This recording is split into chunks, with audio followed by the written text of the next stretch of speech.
What's up, people? Y'all already know who it is. Let's talk about it, man. Do y'all believe anybody can beat the Golden State Warriors in the West? I'm not even talking about Cleveland because Cleveland don't even have money to get anybody. They have to trade somebody. They was trying to trade Kevin Love for Paul George or Kevin Love for Jimmy Butler. That would have been a little bit much better because Jimmy Butler or Paul George wouldn't have gave you 6 points in the last NBA Finals game. But I don't know, man.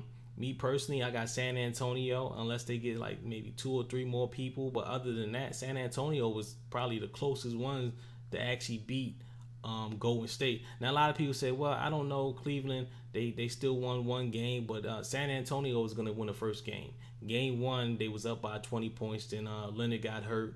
I think that was a big factor. A lot of people saying it is what it is, but Leonard did get hurt. They was up 20 points, and then when your offense is gone, he was the one that was actually controlling the ball. He was basically like a point guard, controlling the ball, and that's when it all went downhill. But I have number one is probably going to be Golden State. Number two is probably going to be San Antonio. Number three is not going to be the Rockets. A lot of people think the Rockets are going to be number three in the West. I got OKC because Victor Oladipo was only giving you 15 points a game compared to a Paul George that's a super upgrade. That's really basically a superstar because Paul George, he can give you 20 points a game and he got better defense and he's way better when it comes to controlling the ball and everything the full package of what he's offering.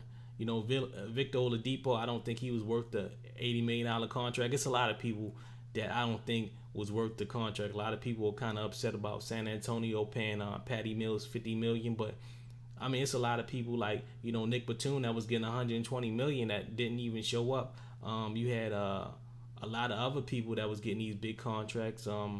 Even with what's his name that played for the Memphis Grizzlies as a point guard. He's Mike Conley. Mike Conley got 150 million. He's not even in the top 5 when it comes to best point guards, but he got a big contract because of the cap space going up. But when you look at it, it's like they're not really showing up when it comes to playing time. Like for example, Mike Conley got 150 million, but Tony Parker basically outperformed Mike Conley, and he's extra old. So like that was crazy, man, because it was San Antonio versus the Memphis Grizzlies, and I think Tony Parker had maybe 27 points over Mike Conley, 25 points. I get it's maybe 2 more points more, but it's like if you're Mike Conley and you're getting 150 million, you're gonna have to get 100 at least 30 points a game. You know what I mean? They need to put these NBA players on a pay-as-you-go plan or something like that because some of these dudes are not even showing up. They just getting big contracts, and some of them don't even, basically deserve it. For example, you have Tristan Thompson getting 80 million that can't even get 4 rebounds. Darren Williams, he need to go back to the D League or go on the And1 DVD because he's done. It was a time and point where he was good when he was with Utah Jazz and Brooklyn Nets a little bit, but everybody used to debate who was the better point guards, him or Chris Paul. Now it's just Chris Paul, but he had to stay healthy. I think that's a good move by the Rockets getting Chris Paul, but they're gonna have to get Melo or somebody else that's gonna help them actually because they lost Lou Williams that was running for 6th Man of the Year award. But it's a lot, man. It's a lot going on. But Golden State just getting up Nick Young. Honestly, a lot of people say, "Oh, Nick Young, he's a clown. He do this and he do that." But Nick Young is a solid shooter. He can get you some points. So, and he probably know the system. I mean, he was with the Lakers. They had Luke Walton. They got the same system basically. But I don't know. I don't really see anybody beating Golden State. The only team that I believe that's gonna be Golden State is probably San Antonio. And people might say I'm crazy, but I have OKC, unless they get 2 or 3 more people. Honestly, I wouldn't. If OKC got like somebody like Derrick Rose off the bench, that would be fire. That would be super. I know a lot of people say, why would you do that? But hey, I don't know. I'm just trying to think. But I don't know who's gonna get Rondo. Rondo's a good pick, but Rondo should have actually went to Cleveland because they got Calderon on Cleveland, and they don't have too much money. Then they gave Kyle Korver some more money. He didn't even show up at the NBA final, just like Darren Williams. But I don't know what Cleveland gonna do, man. I think LeBron might leave because they don't have any money.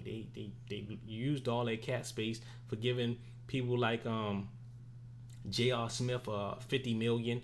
He don't even really deserve it. Game 1 and game 2. If you look at the stats from this year in the NBA Finals from last year, he always starts off in game 1 and game 2. He starts off very sloppy. In the year before that NBA Final, he did the same thing. So it's like this is 3 NBA Finals where he basically is like he starts off slow, and at the end he comes off strong. But at the end of the day, it's like, hey, what are you doing? It's like even with Tristan Thompson, like game 1 and game 2, like he was a big factor in the game. Like if you're not getting the rebounds, if you're getting paid just to get rebounds because that's all you're getting paid for is the rebounds, you're not getting paid for anything else.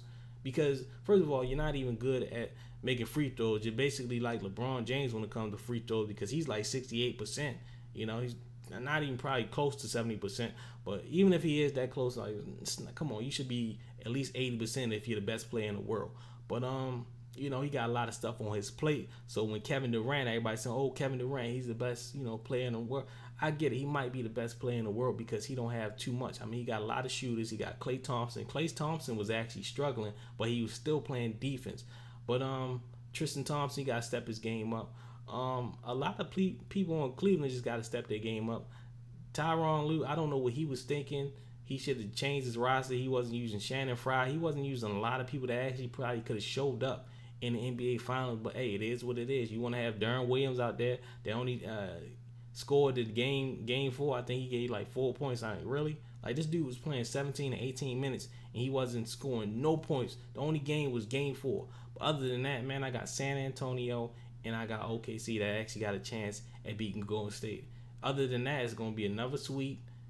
It is what it is. I don't see Cleveland might get sweep this time. It might be a 4-0, but other than that, Kyrie got to step his game up. He got to pass the ball a little bit more because he wasn't acting like a point guard. He's more of a shooting guard. So they need a real better playmaker, and I think the best playmaker they could probably get is maybe Rondo that actually passed the ball compared to everybody else. But y'all let me know what y'all think about this. Subscribe, rate, comment. More videos coming out soon.